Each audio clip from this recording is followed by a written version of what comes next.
Author Michael Wolff has claimed in a lawsuit that First Lady Melania Trump threatened to sue him for over $1 billion in damages if he didn't retract Jeffrey Epstein-related statements he made about her. Wolff said in the lawsuit that Melania Trump's threat to sue came over statements he made to the Daily Beast and in 3 videos published on social media, although he added some statements were incomplete phrases and were taken out of context. The lawsuit came on Tuesday, the deadline set by Melania Trump's lawyer for Wolff to retract statements, issue an apology, and pay damages to his client. So what is happening right now?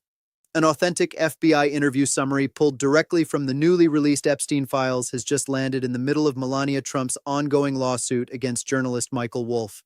Not a leak, not speculation. An official document stamped with federal law enforcement insignia containing words so precise and so damaging that they have sent a shock-wave through the courtroom. The narrative Melania spent years and millions constructing just cracked open. Melania's name does appear in at least one FBI interview with an unidentified witness, a witness who told the agents that, quote, Epstein introduced Melania Trump to Donald Trump. Of course, we don't know if or how that witness would know that, but it would appear to contradict what Melania and her former modeling agent have been saying about how she and Trump met for years. So the First Lady talked a lot about herself, and in her own la-la land, she also tried to present herself, the spouse of the man withholding the Epstein files, as some sort of a defender of survivors. Let me read you the essence of what that FBI agent typed into the official record. The document states in language scrubbed clean of ambiguity that Jeffrey Epstein personally introduced Melania Trump to Donald Trump. Not a business associate, not a vague social crossing, not a party planner whose name has been conveniently inserted into the timeline. Epstein, the same Jeffrey Epstein whose name Melania recently stood behind a White House podium to disown. The same man she looked into the television cameras and claimed she barely recognized, barely knew, and certainly never considered a meaningful figure in her life story. Donald and I were invited to the same parties as Epstein from time to time. Though she acknowledged she did communicate with Maxwell in this 2002 email, which was released in a trove of files by the Justice Department, she wrote, "How was Palm Beach? I cannot wait to go down. Give me a call when you're back in New York." My email reply to Maxwell cannot be categorized as anything more than casual correspondence. That declaration, delivered with the full theatrical weight of the presidential mansion behind her, has now collided head-on with a government document that contradicts her account in the most clinical and bureaucratic language imaginable. Straight into the epicenter of Melania Trump's contested history and straight toward the question that Michael Wolff has been asking with a bullhorn while facing billion-dollar legal threats. I was notified the other day by Melania Trump's lawyers that they intend to sue me for $1 billion related to some of those statements. I'm not the first here. They have threatened and sued other people for saying similar things. What exactly is she so determined to protect? And why is she willing to employ aggressive litigation to keep it underground? To grasp the full magnitude of this FBI development, you have to rewind to the genesis of this entire conflict. Michael Wolff is not some reckless blogger who stumbled into a story too big for his experience. He is the author who exposed the inner workings of the Trump White House with Fire and Fury, a book that sold millions of copies and painted the West Wing as a chaotic operation run by warring factions. These are called slap suits.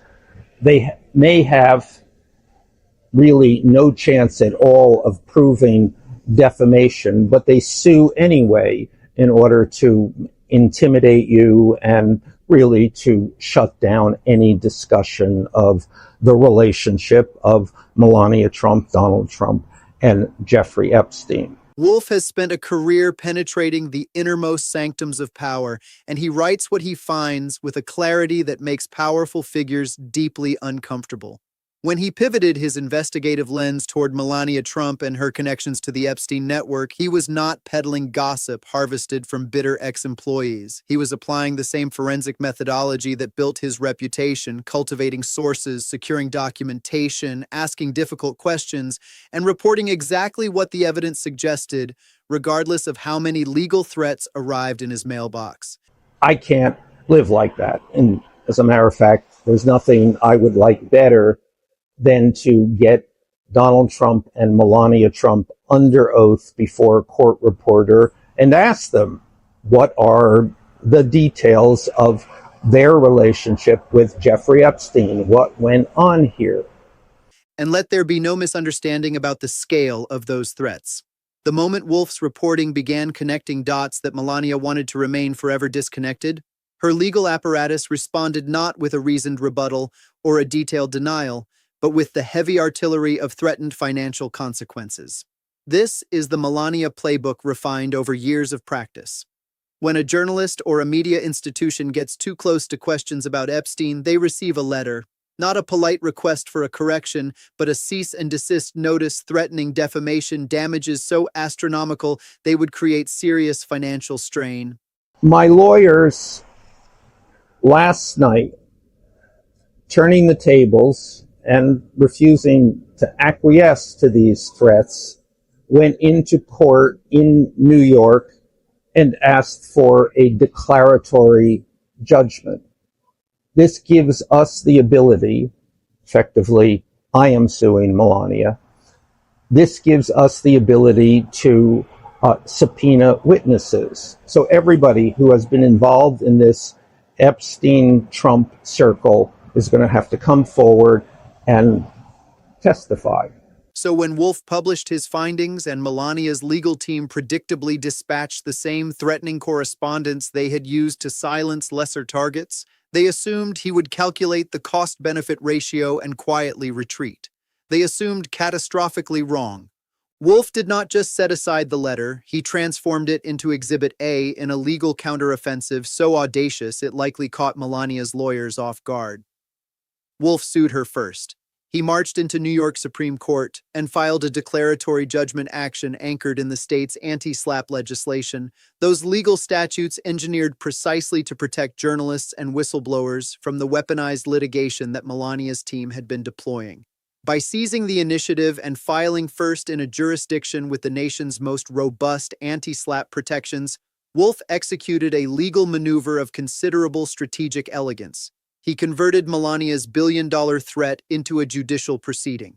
He transformed her intimidation into evidence, and he informed the First Lady of the United States in language as formal as a legal notice that he would not be silenced, he would not be financially pressured into submission, and he would not stop asking questions. What happened next in the legal chess match reveals more about Melania's defensive strategy than any press release ever could.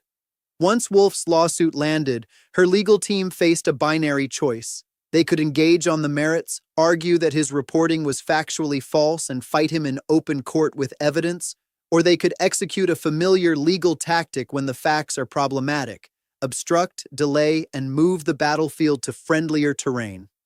They chose the second option with almost predictable consistency.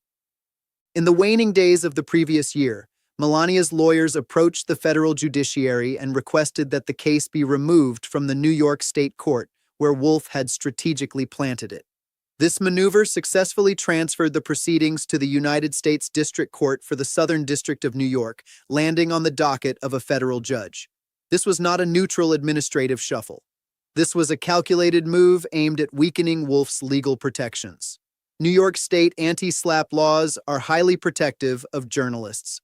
Federal anti-SLAPP provisions offer considerably less coverage. By shifting the venue, Melania's team deliberately weakened the very legal shield Wolff had raised, and they did it knowing exactly what they were doing. But the procedural maneuvering did not end there. Melania's legal team then advanced an argument so questionable it would be difficult to take seriously if the stakes were not so significant. They claimed Melania had never been properly served with the lawsuit. Let the implications of that claim sink in. The First Lady of the United States, one of the most photographed human beings in the Western Hemisphere, a woman perpetually surrounded by a Secret Service detail, argued to a federal judge that nobody could find her to hand her legal papers. Wolff addressed this with the dry, pointed sarcasm it deserved. He noted that encountering her on a public sidewalk was logistically impossible and that strolling into the White House to serve process was equally fantastical.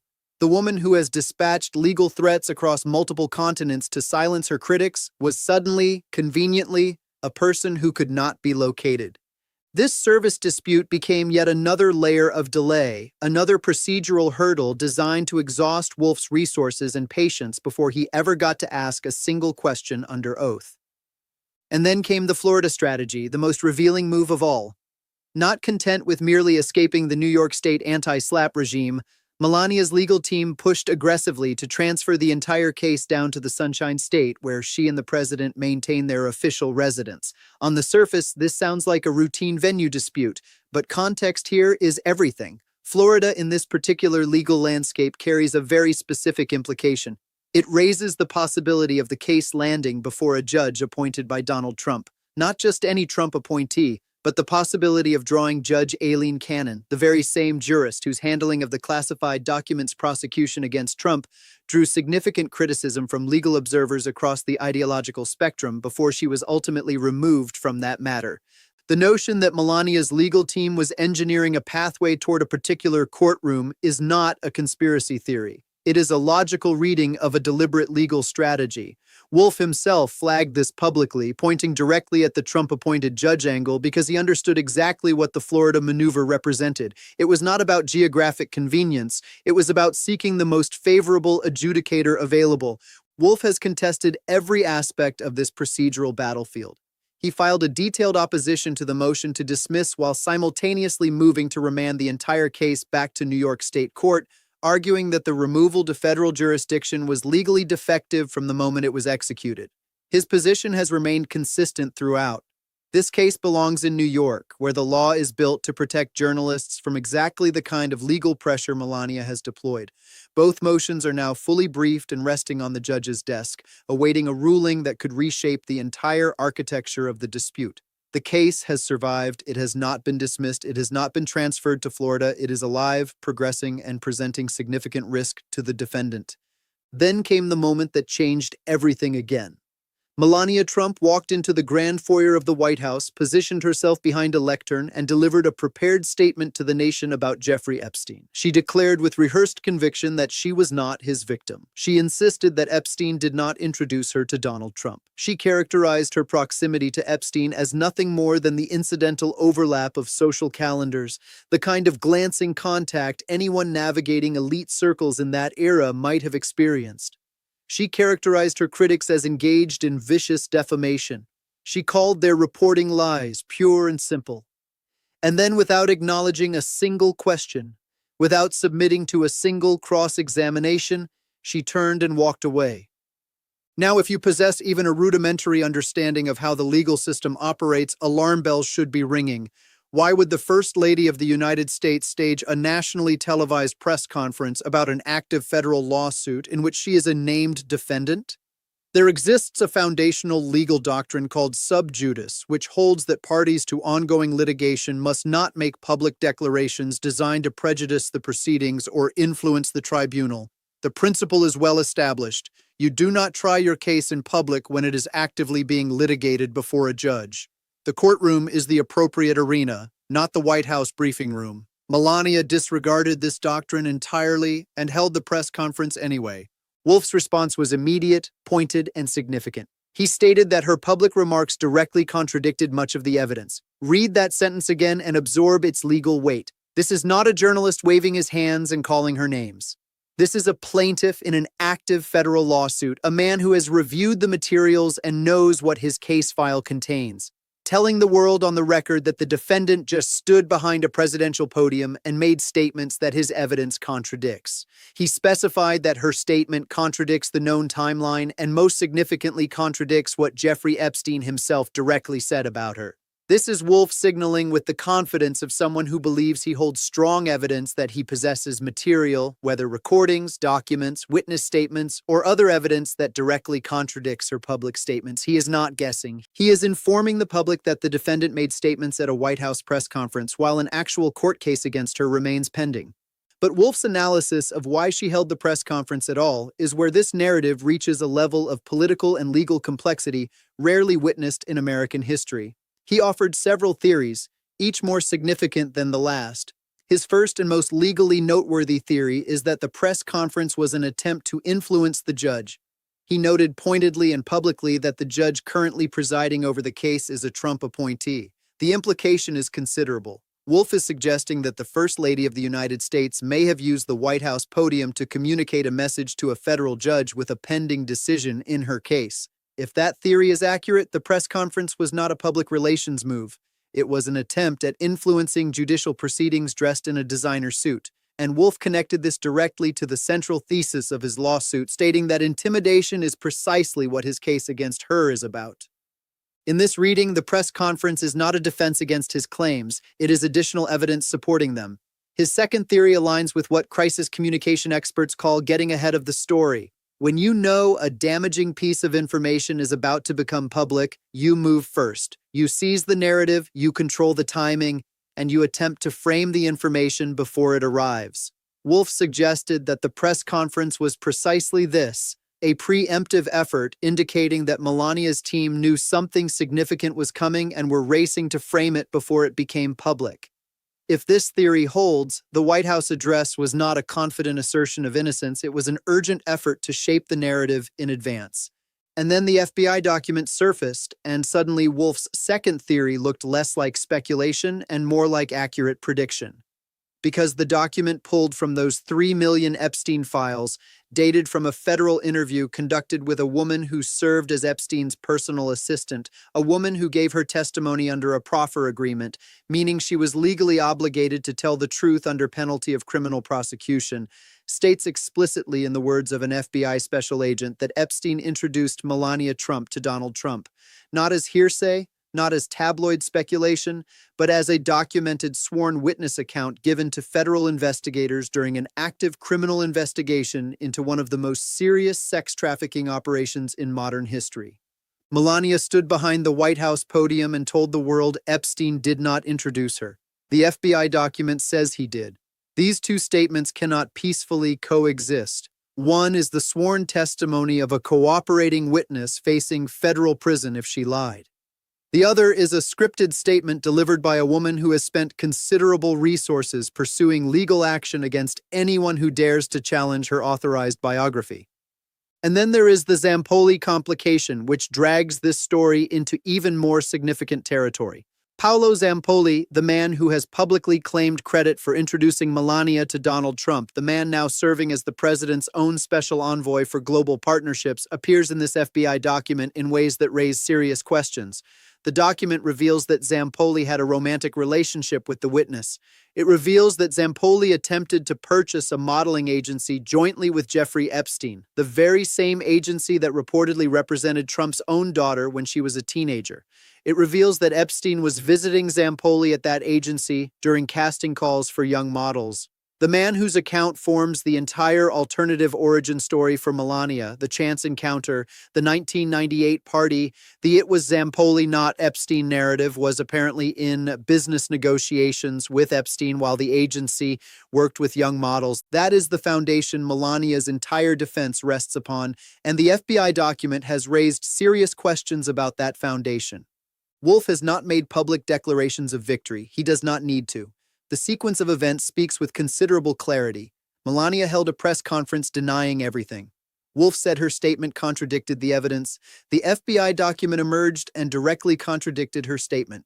The document simultaneously raised serious questions about the credibility of the man whose account anchors her alternative history. And the lawsuit that Melania's legal team has spent months trying to dismiss, transfer, delay, and neutralize through procedural challenges is still sitting in federal court, alive and advancing through the judicial process. Every motion, every venue dispute, every claim of insufficient service has bought her time, but has not made the underlying evidence disappear. The photographs still circulate. The social connections remain documented. The threatening letters are preserved in the public record, and now the FBI document exists, a government-generated piece of evidence that presents a direct challenge to her public statements. Wolff's third theory about the press conference is perhaps the most striking of all. He suggested with considerable candor that Melania simply has deep frustrations with her husband, that Donald Trump is connected to her current legal difficulties, that his world, his friendships, his extensively documented social connections with Epstein are what brought her into proximity with the most legally sensitive name in recent American jurisprudence.